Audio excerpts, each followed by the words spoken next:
Hello again, Applied English. So continuing on with tense here, I just wanted to start off where we left off with our simple tense timeline there. In our last video, we covered past, present, and future, just the three simple tenses. One way I like to think of the simple tenses is that you've only got one word constructions, right? Rescued, ed ending for past tense for rescue. Serve, present tense for serve. Will be, obviously that's two words, but all you have to do in the future is add one word, will, to make that simple future. As we move on further with tenses, we get a little bit trickier with the perfect tenses. Now, perfect tenses are just a way for us to create kind of complex manners of time within our sentences to help explain how and when actions happen. And this starts with the present perfect tense, which is a bit of a misnomer because even though it's technically a present type of tense, the present perfect tense is an alternative for the past tense. So it implies that something has happened in the past, but it also implies that this past event can happen again, and maybe again and again and again and again, continuing on forever. Thus, it is possible to have present perfect and present tense verbs in the same sentence. Bear with me a moment, I'll show you that.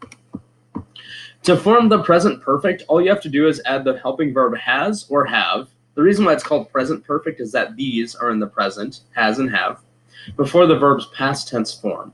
So maybe you had a sentence before that said, I went to Six Flags. Maybe that was a single event 6 years ago. I have gone to Six Flags describes the same thing. Maybe it's that same going 6 years ago, but it also has this implication that you might go to Six Flags again. I have gone to Six Flags in the past, and maybe I'm going next Tuesday as well. That's kind of how the present perfect works. The main present perfect linking verbs you're going to see are has been and have been. So notice you just have has and have, those helping verbs once again, before the form of to be, which is been. Here's an example of an action verb. Tommy has littered on every street in Milwaukee. Notice how that implies that it's something from the past, obviously, but has littered kind of carries this implication that Tommy's done it a lot. Maybe he's done it every week for the last 2 years, and maybe he's going to continue doing it every week for the next 2 as well. It's kind of what the present perfect is telling us. Check this sentence too for linking verbs. They have been through difficult times. Maybe this married couple had a really rough last 3 years, but their marriage is present tense right here, strong. What that means is that they've been through those 3 years, but they're still together and they're still continuing onwards with that as well. Once again, present perfect, have been, but also present tense is in the same sentence. Past perfect gets a little bit trickier as well. So the past perfect tense is used to describe 2 different past events in the same sentence. And I know that sounds tricky, but this is a really convenient kind of function of our language where we don't need to use 2 different sentences to give 2 different past events at 2 different times. There's a way to give them in the same sentence. Thus, it is really common to have past perfect and simple past tense verbs in the same sentence. Check this one with Six Flags. Before that, to form these past perfect action verbs, all you have to do is add the helping verb had instead of has or have before the verb's past tense form. For example, instead of I have gone to Six Flags, it's I had gone to Six Flags before they closed. Think of this time-wise a little bit. Let's say Six Flags closed on December 1st, just end of their season, right? So that happened a couple days ago. But I had gone to Six Flags before that point. Maybe I went to Six Flags on November 15th, right? Well, those are 2 different past events in the same sentence. There's when they closed. That was a couple days ago, December 1st. But there's this earlier past where I went to Six Flags. I had gone. The way to do that in one sentence is to use the past perfect. I had gone to Six Flags before they closed. Thus, the main past perfect linking verb is going to be had been. It's the same as the present perfect has been or have been, but we just make it past, had been. Another example, when the sheriff arrived, let's say that was at 7 o'clock this morning, right? When the sheriff arrived at 7 o'clock, the bandits had already escaped all over the border. Maybe they escaped at 5 a.m. this morning, right? Earlier past, that's the past perfect, but another past event, 7 o'clock, that still happened before now. So simple past, arrived, past perfect, had already escaped over the border. Or for linking verbs, they had been through difficult times. This is our married couple again, but their marriage was strong. Simple past. The way this sentence implies, or what the sentence maybe implies, is that this married couple is no longer with us. Maybe those difficult times were in the 1960s and they've been dead for a little while now. But we have this encouraging note that their marriage was strong. Maybe this is something that would be said at a funeral or a memorial service of some kind. The last perfect tense is the future perfect, and the future perfect is rather uncommon. I just want to note that. Future perfect is really nasty grammatically. It's even worse in German, I can tell you what. But please, I just want you to be able to identify this if you ever see it. Future perfect tense, like the past perfect, is used to describe two different future events in the same sentence. It is common to have future perfect and present tense, not future tense, but present tense verbs in the same sentence. Bear with me. Let's use Six Flags again, right?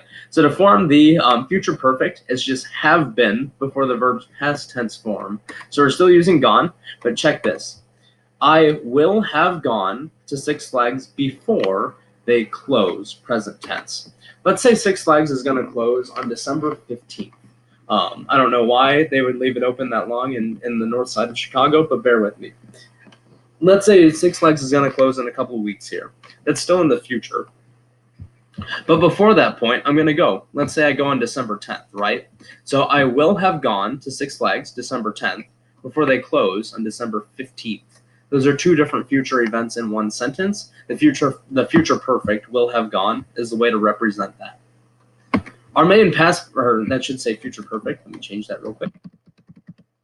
Future perfect. Linking verb is will have been. So notice this. When the sheriff arrives, it's the same example with our bandits, but let's say this is happening later today. So let's say the sheriff is going to arrive at 8 p.m. tonight, right? The bandits will have already escaped at 6 p.m. Both of these things haven't happened yet. They're going to happen later on this evening, right?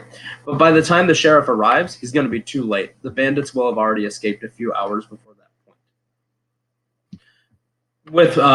With linking verbs, I will have been a teacher, coach, husband, and father. All those are true already. By the time I pass away, so let's say I'm going to pass away in 70 years. I'll die at the ripe age of 97. So I'll pass away 70 years from now. That's quite a future. But before that point, there's so many other future events that are going to happen. I will have been a teacher, a coach, a husband, and a father. Those are all things that are still to come. But those are things that I'll do by the time I pass away 70 years from now, hopefully. And I just want you to see this on the timeline once again as we finish up here. So I further complicated my sentence from before. Let's check this. I had felt unloved before Jesus rescued me in 2007. I serve him as a teacher now, and before I go to heaven, I will have shared my story many times. So the bones of this sentence were past, present, future. Jesus rescued me in 2007. I serve him as a teacher now, and I will go to heaven in the future. But let's add some perfects in there too. Before Jesus rescued me, true story, I felt pretty dang unloved. My life was kind of a mess. It wasn't the worst life ever, but I had this big issue that needed to be resolved. So I had felt unloved earlier than 2007. Jesus rescued me in 2007. We get to the present. I'm serving him as a teacher now. I've got this far future, again, 70 years from now, where I'm going to go to heaven. But before that point, I will have shared my story. I've already shared it a few times, but I've got more people to teach. I've got more classes to share my story with. Again, that's going to happen in the future, just not in the latest future that I can think of, right? So that's how the future perfect works. Again, two futures in one sentence. Before I go to heaven, 70 years from now, I will have shared my story many times. This is just a little bonus talking about tenses, but there is one more set called the progressives. These are ones that I do not expect you to memorize, but these are basically just adding in the forms of to be in all of our basic forms. So you take the simple present, or simple past, I read a book, and make it past progressive. I was reading a book. For the present, I eat fruits and veggies. I am eating fruits and veggies, again, right now. or the future. I will build a pillow fort. I will be building a pillow fort. Not much of a difference between those sentences, but those are what the